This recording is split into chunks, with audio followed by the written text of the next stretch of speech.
Reno.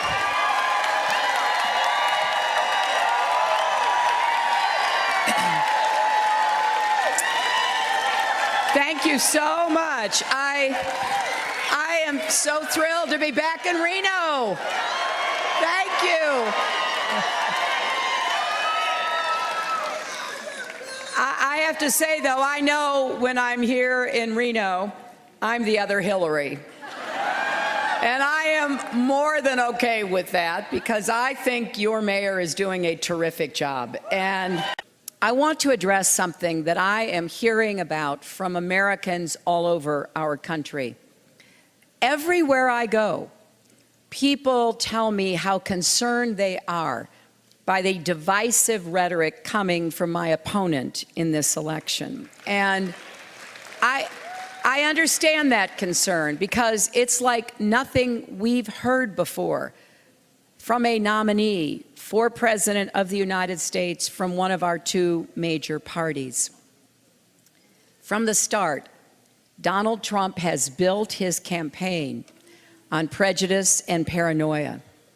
He is taking hate groups mainstream and helping a radical fringe take over the Republican Party. His disregard for the values that make our country great is profoundly dangerous. In just this past week, under the guise of outreach to African Americans, Trump has stood up in front of largely white audiences and described black communities in such insulting and ignorant terms: poverty, rejection, horrible education, no housing, no homes, no ownership, crime at levels nobody has seen. Right now, he said, you can walk down the street and get shot. Those are his words. But when I hear them, I think to myself, how sad. Donald Trump misses so much. He doesn't see the success of black leaders in every field, the vibrancy of black-owned businesses, the strength of the black church. He doesn't see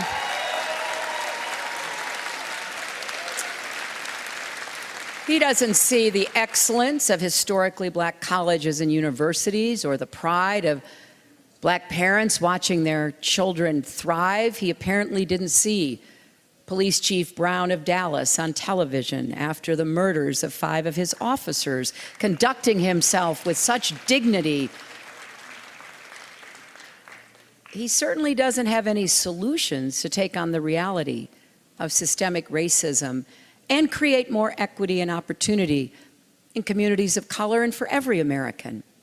It really does take a lot of nerve to ask people he's ignored and mistreated for decades, what do you have to lose? Because the answer is everything.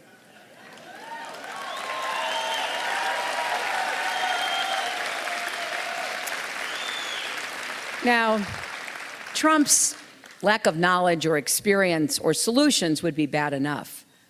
But what he's doing here is more sinister. Trump is reinforcing harmful stereotypes and offering a dog whistle to his most hateful supporters. It's a disturbing preview of what kind of president he'd be. And that's what I want to make clear today.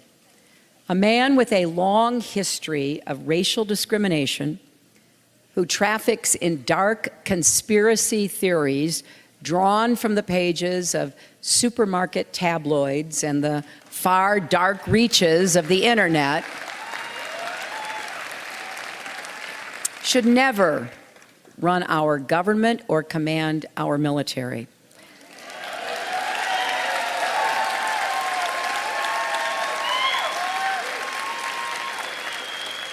Ask yourself, if he doesn't respect all Americans, how can he serve all Americans? Now,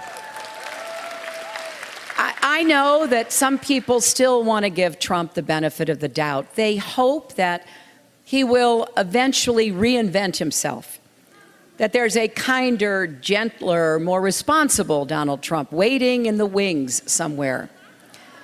Because after all, it is hard to believe anyone, let alone a nominee for president, could really believe all the things he says. But here's the hard truth. There is no other Donald Trump. This is it. And Maya Angelou, a great American whom I admired very much, she once said, when someone shows you who they are, believe them the first time.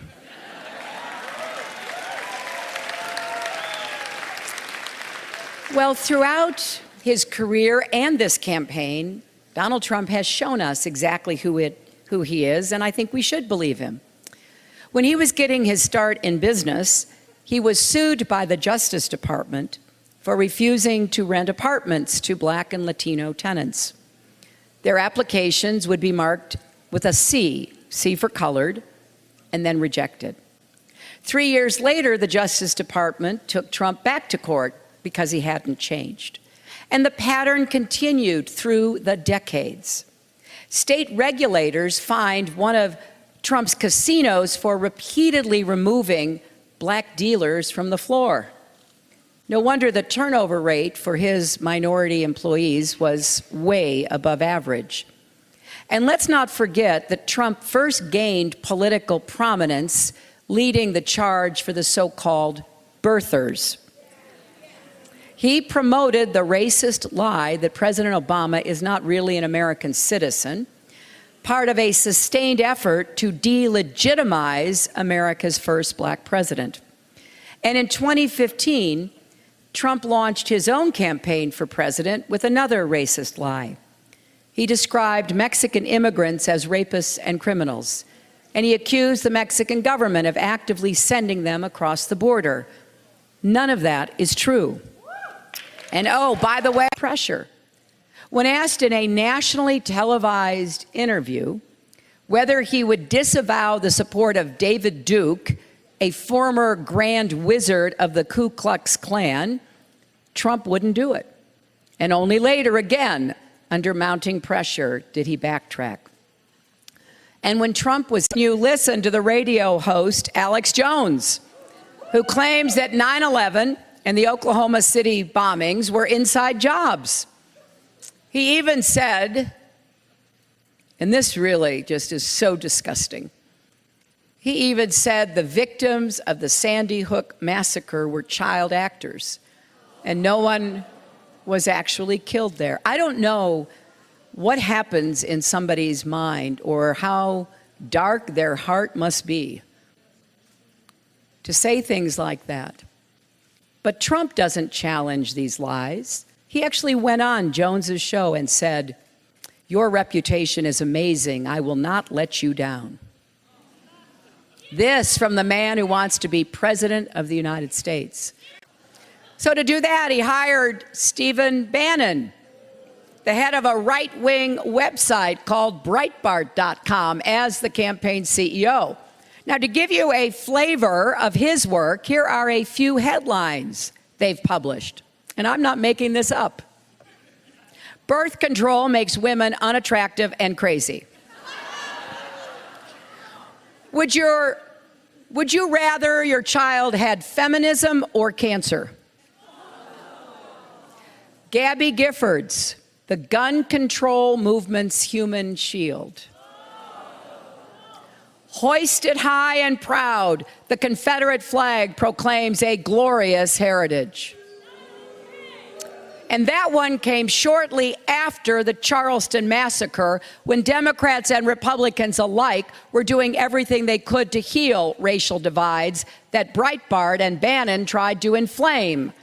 Just imagine Donald Trump reading that and thinking, this is what I need more of in my campaign. On to work for Trump, the only presidential candidate ever to get into a public feud with the Pope.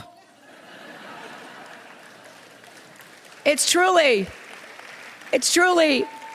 hard to believe, but according to the Southern Poverty Law Center, which tracks hate groups, Breitbart embraces ideas on the extremist fringe of the conservative right.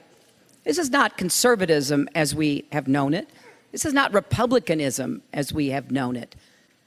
These are racist ideas, race-baiting ideas, anti-Muslim, anti-immigrant, anti-women, all key tenets making up the emerging racist ideology known as the alt-right. Now, alt-right is short for alternative right. The Wall Street Journal, the grand godfather of this global brand of extreme nationalism is Russian President Vladimir Putin. And in fact, Farage regularly appears on Russian propaganda programs. Now he's standing on the same stage as the Republican nominee. Trump himself heaps praise on Putin and embraces pro-Russian policies. He talks casually of abandoning our NATO allies, recognizing Russia's annexation of Crimea, giving the Kremlin a free hand in Eastern Europe. American presidents from Truman to Reagan to Bush and Clinton to Obama have rejected the kind of approach Trump is taking on Russia, and we should too. And I made you a promise. I made the people of New Hampshire a promise, because you've heard me talking about it, and I talk about you all the time. I said that we are going to stop the epidemic of drugs pouring across our southern border. Heroin in particular, where you have a massive problem. We will stop it, and then we will work hard to get all of those people that are hooked. We'll get them off it one way or the other. We're going to work very hard. I made you that promise. You watch. I fulfill my promises. I've developed such a deep affection for this state, and let me just tell you, you're going to be very, very happy if I win. That I can tell you. Over the next 74 days, that's what we have, 74 days, started on June 16th of last year, and it seemed like such a long, long ways, and now we're down to 74 days. We're going to work very hard together. We're going to win this state just like we did in the primaries, and we're going to win the White House. We are going to win for the American people.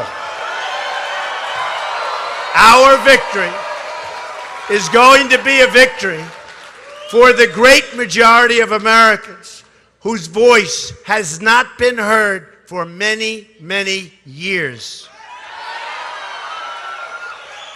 Year after year, we live under a Washington regime, and that's what it is. It's a regime that ignores your demands, rejects your cries, and they are cries for help in many cases, and they are being rejected.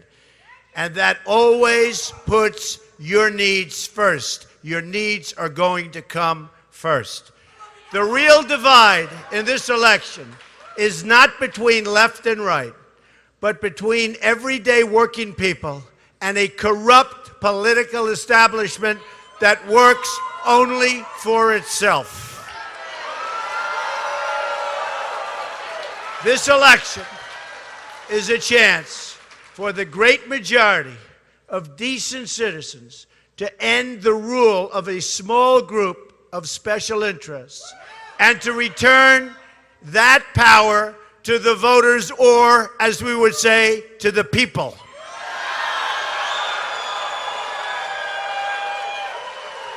Hillary Clinton believes only in government of, by, and for the powerful.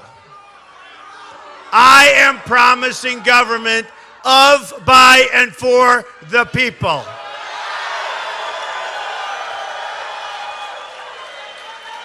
In this fight, which will be a big one, we are taking on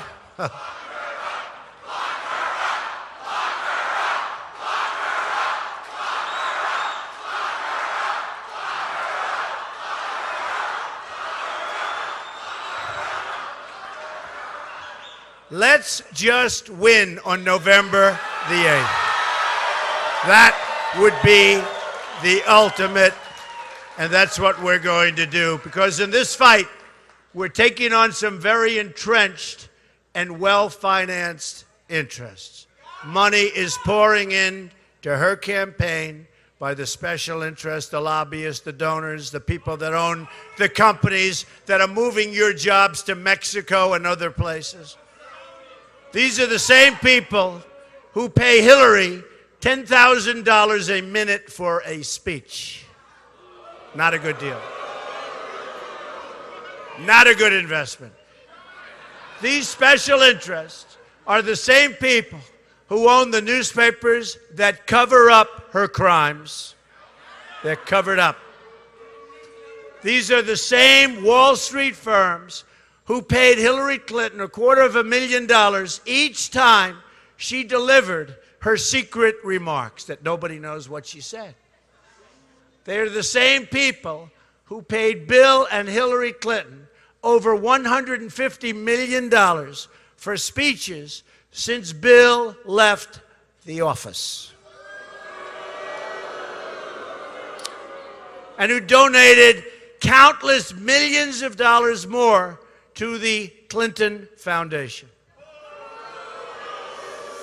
But you have the power with your vote, and by the way, New Hampshire is a very, very important state in this election. Very important. Veil was pulled back on a vast criminal enterprise run out of the State Department by Hillary Clinton. As the Associated Press documented, more than half of the meetings Hillary Clinton took as Secretary of State with people outside government were Clinton Foundation donors. Hillary's chief of staff received more messages from the Clinton Foundation's chief operating officer than just about anybody else. 85 donors alone that she met with as secretary gave the foundation $156 million. And I know many of these people. These are not people that are going up to pay their respects and say, Madam Secretary, how are you feeling? Isn't it a beautiful day? The weather is so beautiful. These are people that want things for their donation. These are people that expect things for their donation. And when you follow it out and you see the people that left her office, you take a look at what those people, those companies, and those countries got. Believe me, you will find out it is plenty. On top of that, Bill Clinton's total speaking fees rose 44% while Hillary Clinton was Secretary of State, often raking in money from people who had business or matters before the State Department. Very simple. As I said weeks ago, Hillary Clinton ran the State Department like a personal hedge fund. It's hard to tell where the Clinton Foundation ends and where the State Department begins. Access and favors were sold for cash. It's called pay for play. Over and over and over, people who donated to the Clinton Foundation or who gave money to Bill Clinton got favorable treatment from Hillary Clinton's State Department. The examples are too many to name here in full. And I've gone over, I will tell you, I've looked at so many over recent days. But they include the deal to sell 20% of United States uranium to Russia.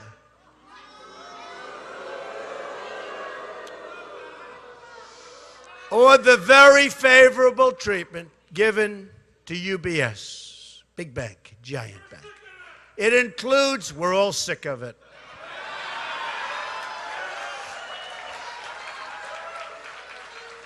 It includes the exemption of telecom giant Ericsson from government sanctions.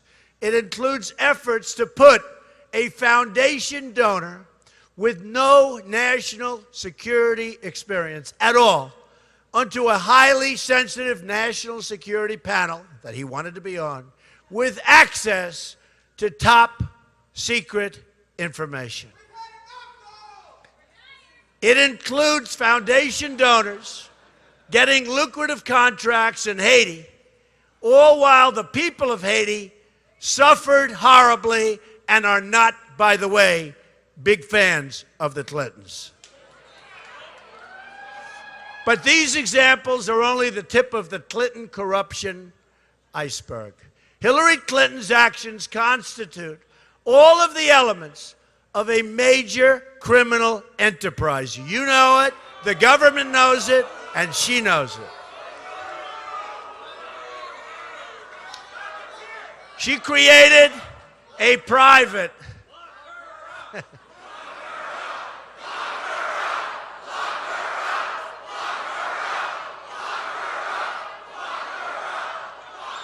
created a private illegal email server in order to hide her corrupt dealings. That's all it is, folks. Very simple. She knew what she was doing 100%. She did so knowing full well it would put American lives at risk by making classified information highly vulnerable to foreign hacking. And that's what happened. And by the way, people that did 2% of what she did, their lives have been destroyed. But she didn't care. As long as it helped her get away with her crime, no risk to America was too great. It didn't matter to her. And now she's running for president. Then, to further cover up her crime, she deleted 33,000 emails to keep them out of the hands of the authorities and the American public. As a further element of the criminal cover-up, she claimed, under penalty of perjury, that she turned over all of her work-related emails.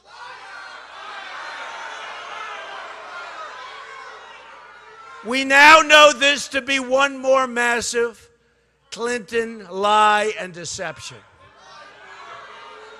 The FBI found thousands of work-related emails she failed to turn over, including the new discovery this week of 15,000 more work-related emails she did not disclose.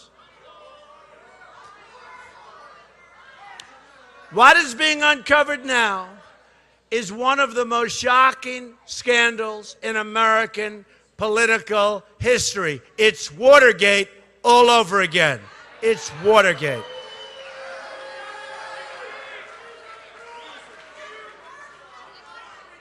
And she's being totally protected by our government.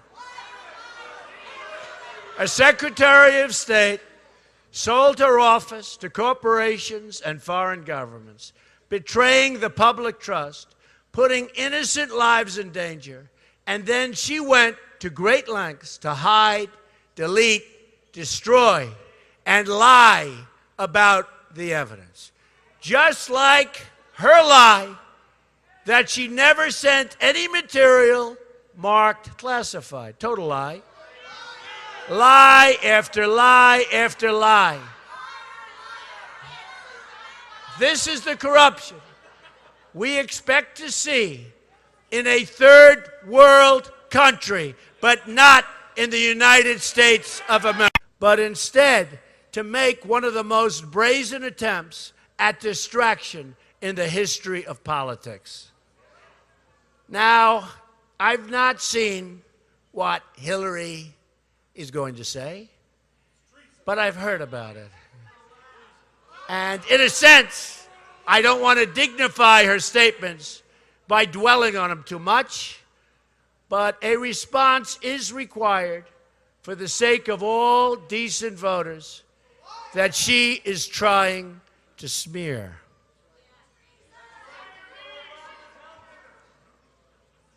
The news reports are that Hillary Clinton is going to try and accuse this campaign and all of you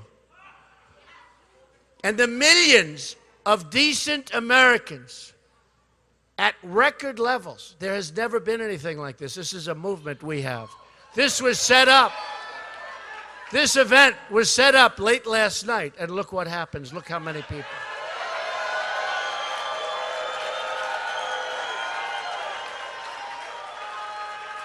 It's a movement, folks, like they've never seen before. And going to accuse decent Americans who support this campaign, your campaign, of being racists, which we're not. It's the oldest play in the Democratic playbook. When Democratic policies fail, they are left with only this one tired argument. You're racist, you're racist, you're racist. They keep saying it, you're racist. It's a tired, disgusting argument. And it's so totally predictable. They're failing so badly. It's the last refuge of the discredited Democrat politician. They keep going back to the same well. But you know what? The people are becoming very smart. They've heard it too many times before. The well is dry. The well is dry. This is the year the American people who believe in much better and much more honest politics say the word enough, enough. This is the year that the people who have been betrayed by Democratic policies, including millions and millions of African American and Hispanic American citizens, reject the politicians who have failed them over and over and over again for 50 years, for 75 years, without break, for even, in some cases, 100 straight years. They failed them, and you're going to vote for a change. It's time. Democratic politicians have run nearly every inner city in America for the 50, 60, 70, 80, 90, 100 years. Their policies have produced only more poverty, total joblessness, and failing schools. Every policy Hillary Clinton supports is a policy that has failed and betrayed communities of color in this country. But she doesn't care. She's too busy raking in cash from people and rigging the system and taking the African American vote and the Hispanic vote and saying, we're going to do a great job. And right after the election, it's bye-bye, I'll see you in 4 years. Nothing happened. Nearly 4 in 10 African American children live in poverty. 58% of African American youth are not working. More than 2,700 people have been shot in Chicago this year alone. These are the consequences of Hillary Clinton's policies and the policies of people that think like her. She has brought nothing but pain and heartache and broken promises to your inner cities. On top of that, she wants to raise taxes on African American owned businesses to as much as nearly 50% more than they're paying now. I am lowering taxes very, very substantially. She is asking for a major tax increase. All you have to do is look at what she's done. She doesn't have one single proposal that hasn't been tried and failed. She doesn't have one idea that does anything but destroy jobs for African Americans and Hispanic Americans and all Americans in our country. It's going to be a disaster. Her trade deals were a disaster. This will be catastrophic for our country. So what does she do when she can't defend her record? That's right. She lies. He said it. She lies. And she smears. And she paints decent Americans, you, as racists. She bullies voters who only want a better future and tries to intimidate them out of voting for a change. I'm for change. She doesn't want change. As I discussed yesterday, these are the same tactics the establishment powers used to try to scare the British people out of voting for change also. It didn't work there, and it's not going to work here.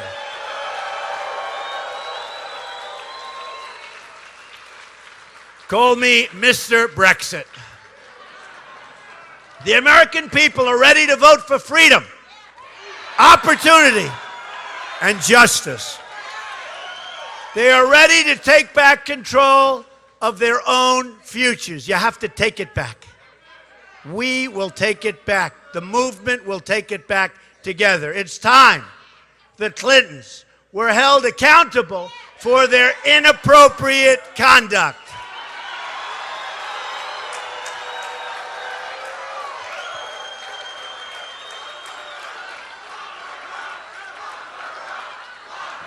According to the book Game Change, Bill Clinton shockingly said about President Barack Obama that a few years ago, this guy would have been getting us coffee. That's what he said.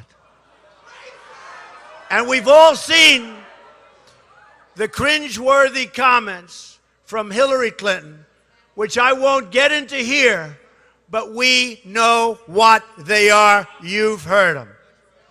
Here's the central point that I want to get across today.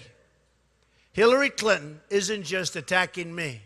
She's attacking all of the decent people of all backgrounds, doesn't matter, of all backgrounds, who support this incredible, once-in-a-lifetime movement. Never seen. First, on the border, the people of this country who want their laws enforced and respected by all, and who want their border secured are not racists. If you want to have strong borders so that people come into our country, but they come in legally through a legal process, that doesn't make you a racist. It makes you smart. It makes you an American.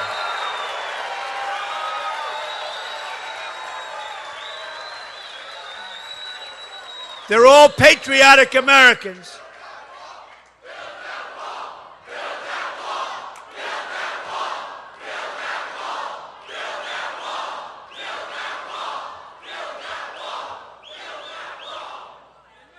We will build the wall 100%, and Mexico will be paying for the wall. We will build it 100%. I see all this stuff given out over the last 3 or 4 days by the media that Trump doesn't want to build the wall. Folks, we are building the wall, okay? And remember this also. I have great respect for Mexico's leaders because, frankly, they're smarter, tougher, and more cunning than ours. But remember this also. Mexico is making an absolute fortune dealing with the United States, not only on the border, but with trade. $60 billion trade deficit we have with Mexico. Remember what I say. Mexico will pay for the wall. Remember. These are patriotic Americans of all. When you're like the Clintons getting 60 miles, think of this one. getting $69 million in political contributions from Wall Street and big banks. And I think I got 16,000. You saw that. And I don't know who the poor guy is that gave me the money, because he's not going to get anything for it. It's easy to look down on the so-called little people. This is the way she views the people of our country. It's easy to ignore the devastation caused by our open borders when you spend all of your time with wealthy donors and Hollywood celebrities who... It's easy to ignore the heartfelt concerns of communities about radical Islam entering our country when you spend your time hanging out with foreign dictators in their lavish palaces and homes. And it's easy, no doubt, for Hillary Clinton to turn a blind eye to the ravages of crime when she has her own personal armed security force. Now, she wants to essentially dismantle our Second Amendment. I think the first thing she should do is call up Washington and immediately request that her great Secret Service agents drop all weapons. Let them walk around with no weapons. And let's see how she feels about that when she wants to take away your guns. But this is how the system is rigged. For decades, the American people have demanded that their immigration laws be enforced and that their jobs be protected from out-of-control immigration. But the special interests who only want cheap labor have stopped it from happening. They've totally stopped it. And they're putting up tremendous amounts of money. For years, the American people have worried about letting radical Islam spread within our shores. But the elites who only want to raise more money for global corporations ignore the concerns of the American voters. Very simple. For 50 years, people living in our inner cities have suffered under the Democrats' failed policy regime. In almost every case, it's Democratic rule. But the Democratic politicians who only want to please media executives and Wall Street donors do nothing but expand the hurt and the suffering that our inner cities and our country is going through right now. It's time for a new day and a new dawn in America. On November 8th, we will end the rule of special interests, and we will begin the rule of the people. I am asking for your vote so that we can break free from the failures of the past and create a new American future.